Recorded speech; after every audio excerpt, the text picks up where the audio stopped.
Claus, North Pole.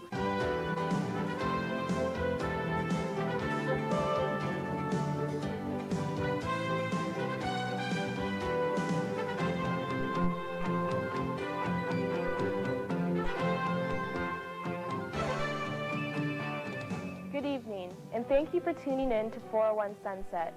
We are here on Cable 11 at 6 o'clock on Tuesday and Thursday evenings. The stories presented to you have been recorded and edited by students and staff at the University of Windsor. Tonight, we will be made aware of the spirits that dwell among us. I'm not about to get metaphysical. I'm referring to the spirit of the holidays, competition, tradition, and ultimately school spirit.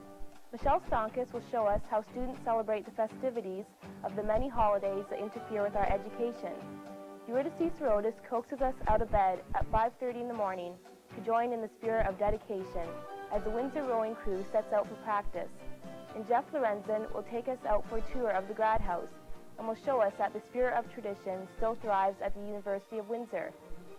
But first, have you noticed the wider variety of campus wear that is available to students and the community? Among the blue and gold sweatshirts, we also find purple, red, green, and don't forget paisley designs, exhibiting our school spirit. Deogrades will discover why these changes are occurring and the statement that we make when we don this campus gear.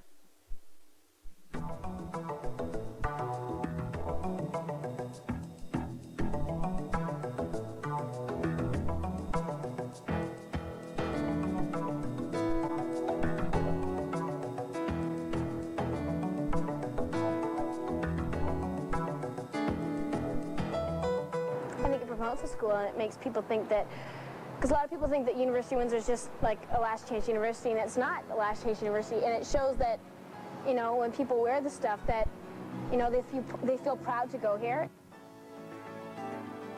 I think it's a little bit of pride to be affiliated with the university. I think it's a good organization all around, and, you know, I guess it shows your loyalty to the institution. I think it's extremely positive, and we want to promote that even more so. The quality of goods is far superior than it ever was. There's more of a competitive market out there. There are more suppliers. 2 weeks ago, a new line of goods came into the bookstore, the embroidered line with a large W, University of Windsor, beautiful stuff. It's sold out. We were over there yesterday because we're bringing up a truckload of goods to the Toronto alumni Christmas function because of the demand created. We know there's going to be a tremendous number of people out there that want products, and there's some beautiful goods. We're autonomous here in what we buy, but we have certain rules that we can't produce anything discriminatory or any of that kind of thing. We stick to usually the university crests and UofW and this type of thing, but as far as how many we buy, when we buy, we're pretty autonomous. There is some restrictions. For instance, we wouldn't use the University of Windsor crest on fun merchandise. There's those kind of restrictions that we high quality merchandise we put the crest on. We use it for bookends and that kind of merchandise that are used for maybe Professor Ianni giving away as gifts and things like that. There are those kind of restrictions. There's a code that you don't use certain things on certain merchandise. Our strategy is to improve the quality and availability, merchandising, marketing of goods in our store to increase sales to offset the cost of textbooks. The concern with other people doing that is actually quite healthy in that we're not that concerned really as long as there's no violation of our registered marks that the University of Windsor owns.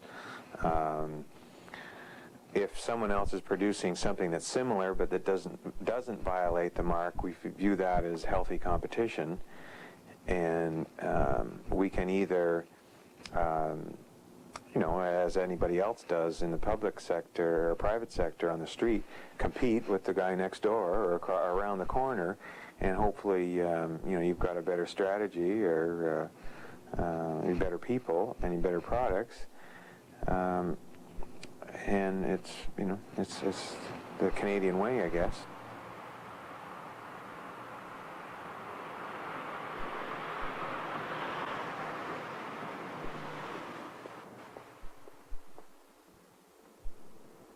Originally, when I thought about going into the business, we consulted their lawyer and basically found out what sort of copyright things that they had, and as well certain licensing arrangements that were available through them. At that time, we realized what we could and couldn't do, and basically we stayed away from the areas. We didn't really want to override or really overgo our boundaries. So basically, they have a University of Windsor logo, which is copyrighted, which is basically for use by the university in its own entity, with the exception of the fact that if you get permission from them, you can use it. That is one thing, and the other thing is a Lancer. And basically everything else is more or less free game. The UofW is not a licensed thing in Windsor, nor is Windsor. It's fairly generic, so that's available. And that's basically what we put on most of the stuff, UofW or Windsor. Right now, I'd say this year here, it's more than likely the, I don't know why, but it seems to be a bigger demand. In previous years, they wouldn't, they just wouldn't ask you what, you know, if you had something. And it just seems that in this last year, they're looking for the better stuff. And the funny thing about it, though, is they don't always want the school colors. They'll go for anything. You've got to carry maybe 6, 7 different colors, and the school colors aren't most times the most popular. Unfortunately, a lot of people think that as soon as they come in here, they can only buy what's here. Basically, we can take any pattern, any product. You can even bring your own product in, and we'll put whatever style letter you want on it. And that makes it unique. And basically, we can get that done, you know, one-off. We can do like one item of this, one item of that, and we can generally get it done in 2 to 3 weeks. So Sometimes Campus Warehouse takes away from the university because people are more likely to go there if they find the clothing to be of better quality or of better, like the styles better. And so when they came out, Campus Warehouse had the University UofW with the Paisley. Now bookstore has it, which is good, and it's at a cheaper price too. And I think it's really good for the University of Windsor because, unfortunately, in the past they haven't had something like this. And I've had so many people say to me, I've never, you know, I've been here for 4 years, I've never bought a sweatshirt, I've never bought something with the University of Windsor on it. And now they are. I think it's the best thing that could happen for the University of Windsor as far as school spirit. A lot of people wearing the clothing. You would sort of hope that it has something to do with school spirit, but I think it's a combination of that plus the fad. I think it's more than likely both of them. I like it just because it represents my school, and I'm proud of my school. And I think, you know, if you're proud of your school and where you go, you should wear it, you know, just to say, hey, this is where I go. Maybe you should go here too. Now we recognize that we've got a very special product. We've got a very special population that's grown tremendously over the last few years. A very strong alumni that want to see Windsor's name out there. Our key is to generate income so we can keep the price of textbooks down, but also, again, get our name out there and recognized. This is Rod Deogrades reporting for 401 Sunset. School spirit is alive and well in Windsor, as well as the old tradition of visiting the Grad House after class. Once a residential home, the Grad House displays architecture of the Depression era and voices of the past. Today, the ambiance rings with classic rock and voices of the present, as the Gignac Graduate Center not only acts as a meeting place for students, but also as a conference building for various organizations throughout the area.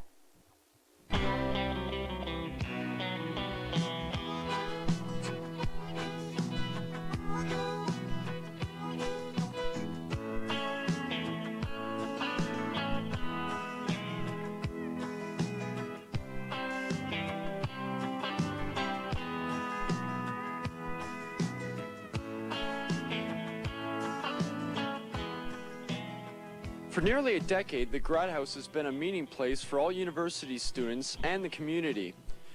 We often wonder why and how the Grad House keeps on ticking as it is. We asked staff and even the regular customers what they thought. Because I like to drink beer and it's the only bar on campus right now. Is there any other valid reason why, like, the atmosphere? Well, I have a lot of friends that come and hang out here. It's kind of the in place to hang out if you like to drink beer and you're going to school here, kind of thing, eh? What keeps you coming back here besides the friends? Because it's a relaxed environment and they don't play the tunes too loud, and I'm comfortable here. I've been coming to the Grad House for a few years and that, so it's just a place where I'm comfortable and I can relax. For the soup. They have very good soup. Good food. And this is the heart of the campus. Yeah, it really is. I've been coming to the Grad House since I started at the university. I was at the original Grad House, the old Grad House, which was, I don't know, sort of, I guess, a different scene. It was very close-knit. This is a little more open. You won't find big beer posters with some blonde, beautiful woman with 2 jugs of beer in front of her. And usually some sort of intellectually stimulating conversation. It's a great place to meet guys. It's the best place to meet guys on campus. Cool guys. Cool guys. It's true. Cool And guys. it for sure is the heart of the campus, especially with the University Center under renovations, and there's lack of space all over campus. Students are displaced. So this is it, and this is where a lot of groups and organizations have their meetings. There's meeting rooms upstairs, and we meet here and discuss life and plan to take over the campus. That kind of stuff. Yeah, right on. It's the best place. And good food and good service. Like, people that work here are nice and friendly. Well, around campus, I think it has probably the most relaxed atmosphere. We usually get, our staff's pretty constant, so the staff knows most of the clientele that come in. Generally, we know probably half the people that come in are pretty much regulars that have been coming in for at least the whole semester, if not last year. And so that's nice for the customers because we know them and they know us and they know what to expect or whatever. And also, it's probably like, instead of like right now with no university center, there's no place for students just to sit down and have a beer or have a coffee and have a cigarette or whatever, and instead of like the library or other than that, it's some of the restaurants around here, but this is probably the closest and most university atmosphere. As you may or may have not noticed, earlier on in the semester, the Grad House acquired a new wooden sign in the front lawn with the Grad House printed on one side and GNAC Graduate Center on the other. You may be thinking, GNAC Graduate Center? What's that? Who is GNAC? With more on that, here's Stanko Siftar, manager of the Grad House. This house itself was built in 1928. It was built by Sir Harry GNAC. And that's why it is called GNAC Graduate Center as well. And it was built during the Depression time. Sir Harry was a quite influential community leader in Windsor. He was one of the, they've started the Villa Maria, the Red Cross building downtown. So he was quite known in the community. And he built it started in 1928. It took 2 years to build. It was built at that time from the best of materials and the best of skilled labor, of course, because it was during the times of Depression. And that's when it was built. I noticed on the door, on one of the conference room doors, there was an Al GNAC as well. Was that his brother? What involvement did he have? Al GNAC is his son. He is 76 years old, and he frequents the place quite a lot. He comes here and for lunch and to see the house itself. And that conference room, what is now conference room, used to be his bedroom, actually. So Al is the son of Sir Harry GNAC, and that's why we've named the room after him. So if you want a good meeting place to meet friends or even meet new friends or just to sit down and talk and have a couple drinks, then the Grad House is definitely from you. It differs from other bars, and it'll take you away from all the noisy dance music, rap, and metal stuff. But after all, the Grad House is here to stay, and it is a good place. For 401 Sunset, I'm Geoff Lorensen, and I'm thirsty. The Grad House is open for lunch and evening festivities, but we will not find anyone there at 5:30 in the morning. Most of us are asleep at that hour, but not the Windsor rowing crew. The spirit of dedication and competition pushes this group out onto the water, and now, at a more reasonable hour, you are awake to watch.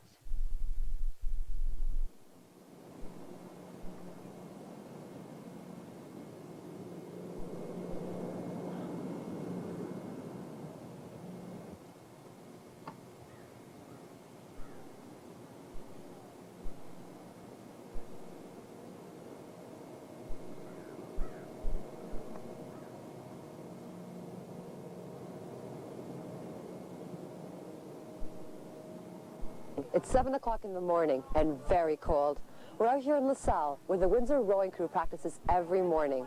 While we're sleeping cozily in our beds, they have already practiced and have gone back home by the time we wake up. Today they're having a row-a-thon to raise money for the club. Let's go see what it's all about. Describe a typical day when you first wake up. A typical day? Well, depending on the weather, usually you wake up in the morning, you wake up to your alarm or a phone call, and you get outside, and usually by that time it's really cold and you're wondering why you're out there. Then you get in your car and you drive to the boathouse. You get in there, get your equipment set up, bring it down to the water, get your crew together, and you get yourself out in the water and start your practice in the bay. You work out for about an hour and a half and then come back in, take your equipment back up, and go home, have a shower, and go to class for the rest of the day.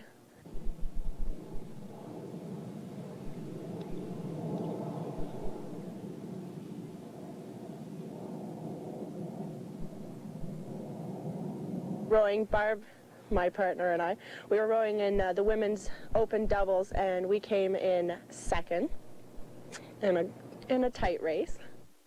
How will you feel when the season is over? Actually, I don't know. I guess right now I'm just living it day by day, and it's almost like a fix right now. You want to come out and row.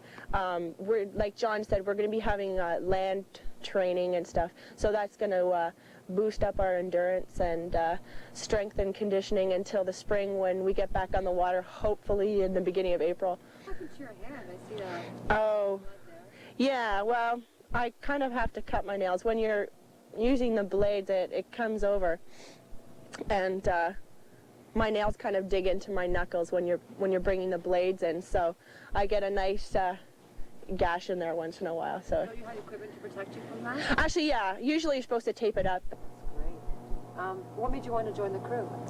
I have an interest in water sports. I was in marathon canoeing before this for 13 years, and I really enjoy the water, so I'm staying with it.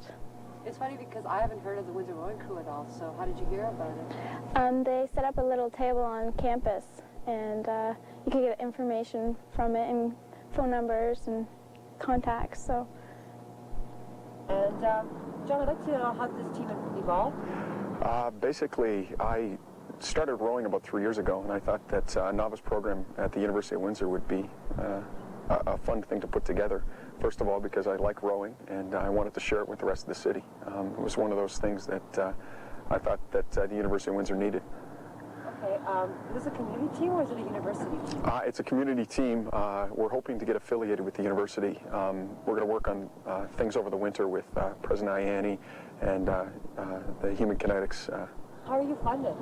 Basically, right now we're funded. Our boathouse is donated by the township here. I think it's Sandwich West here in LaSalle.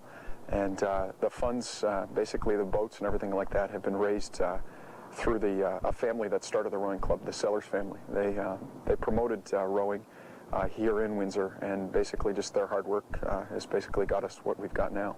And can anyone join? Or it's open to anyone. There isn't tryouts. It's a sport that you basically cut yourself. If you can't hack waking up at 5 o'clock in the morning and being out here, then you basically cut yourself. Novice 4. It's an Italian rigged boat where, if you can see, the side that we can see right now has 2 riggers on it.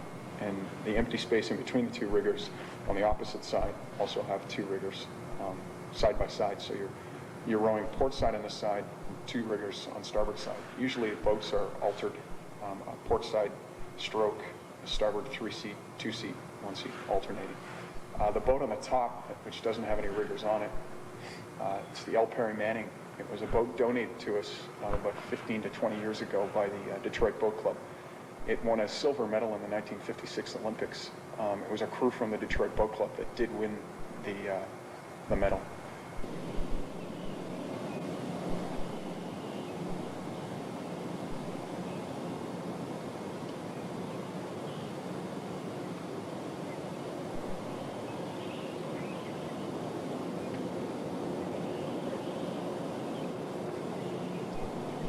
Well, I don't know about everyone else, but I don't think I could handle these early morning practices. Well, hats off to the Windsor rowing crew. Good luck in the future, guys. This is Eurydice Tseratos signing off. Now we see how some students spend their leisure time. But how do we spend those festive hours, the school holidays, and vacations? Michelle Stonkus finds out where students gather their Easter eggs, eat their turkey, and wrap their presents in the holiday spirit.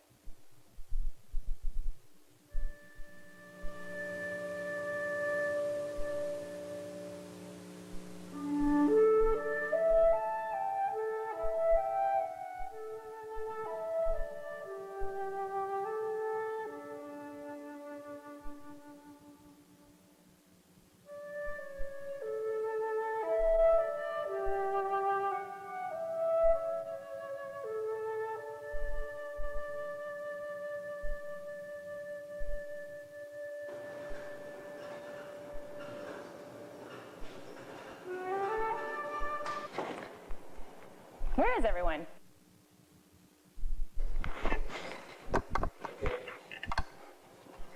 No one's here. Where is everyone? Anytime now. Oh, that's right. It's vacation time again. I forgot. Now, I'm sure many of you are wondering, Michelle, where should we go on vacation this year? Well, I tried to get some answers for you. I asked a few of my friends to help me out. And you're going to be seeing them on this piece. They're going to tell you what they like to do during their vacations and where they would like to go. Plus, we've got a few ideas from some of these books here. St. Kitts. What the?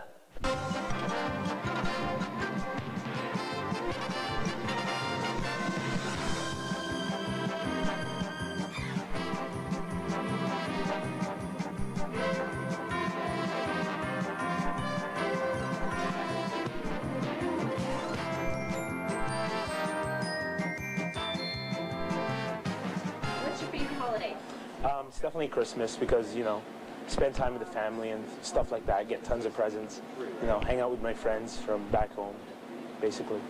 What is your favorite holiday? Probably, I'd have to say Halloween. Halloween? What do you like doing on Halloween? I like getting prepared for Halloween. Like, I like getting my decorations up, and I like thinking about what my costume will be, and I like going out on Halloween night. My favorite holiday is probably Labor Day. Labor Day weekend, yeah. So what do you normally do on Labor Day? Well, I usually get ready for the school year. Usually it's a break from working in the summertime, and I get a long weekend to myself, because usually I don't get it. Although I didn't get it this year, but usually I look forward to that. It's kind of it's like a change, It's like when you do something for so many months, and then you need that change, and the Labor Day weekend for me exemplifies that. Tell me what your favorite holiday is, what your favorite time of the year is. Christmas! So the real traditional Christmas thing. Well, there's the tree, the eggnog, what else is there, presents, and then there's the spirit of Christmas, all that stuff too. For some years now, I've never celebrated Christmas the way it should be celebrated, because I was in Russia and they don't normally celebrate Christmas. Yeah, so it's going to be a new experience after several years in Russia. What did you normally do when you were back in Russia? Was there anything normally else? Christmas days, we normally had classes. The only real vacation I was on recently was I went to St. Catharines a couple weekends ago to visit my sister. But that's like the furthest I've been for quite a while. And do you plan to be going anywhere in the near future? When I go home for Christmas, that'll be the next time. What is your favorite part of Christmas? It's really weird, but I love Christmas shopping for, like, you know, my family, my friends and that, so I really like getting into that and just buying them stuff, like really funny things, you know, things they'd never expect that they'd get. I hate buying like regular, normal presents, so I try to go a little over the edge for sure. So you started Christmas shopping yet? No, I'm actually one of those guys that shops on like the 23rd, 24th. Have you done your Christmas shopping yet? No, I haven't, but I will probably do so just after my last exam. I usually let it wait pretty well till the last minute, but see, I go in and I know what I'm going to get. You know, I don't beat around the bush. I'm in and out. I'm still here. If I was Santa Claus and I could get you anything you wanted for Christmas, what would it be? Ooh, I don't know. That's a tough one. Probably a car. I could use one of those, or maybe even a motorcycle or something. You know. Ooh, Hawaii. Never been there. Beach, tropical area, nice and warm. Catch some rays. Ooh, Puerto Plata. But I would just want to be on an airplane because I've never been on one. So I think I'd probably want to go to, what do you think? I think Brazil would be interesting. Probably, I don't know, I'm kind of attracted to cold weather type places there, so, you know, probably the Scandinavian countries. If you're attracted to cold weather, you might like a cruise to Alaska. Oh, maybe I would. Hey, thanks, Michelle. I never thought of this before. That's really nice of you. A cruise to Alaska, yeah, Alaska. You know, I never thought of it, and now I have. Thanks. Ooh, Alaska. Australia, definitely. Yeah. What drives you to Australia? I don't know. I've always wanted to go down there. Always been interested in seeing what it's like. I got a couple of friends down there. They always tell me how, you know, nice it is. So I think it'd be fun. Well, we hope we've given you some ideas of where we're going to be spending the holidays. Wherever you spend the holidays, whether you're celebrating Christmas or Hanukkah or any other holiday, we hope that you have a good one. I'd just like to tell you where I'll be spending my vacation. I will be venturing to Toronto to visit my parents. You know, some may say that visiting their parents is not that interesting a vacation, but I love it. Any time I can spend with them is time well spent, in my opinion. And one of the greatest things about visiting my parents is the fact that they always have all kinds of food in the fridge. So I don't have to be eating macaroni and cheese for a little while. And hey, that's okay with me. For 401 Sunset, I'm Michelle Stonkus. Thanks for watching.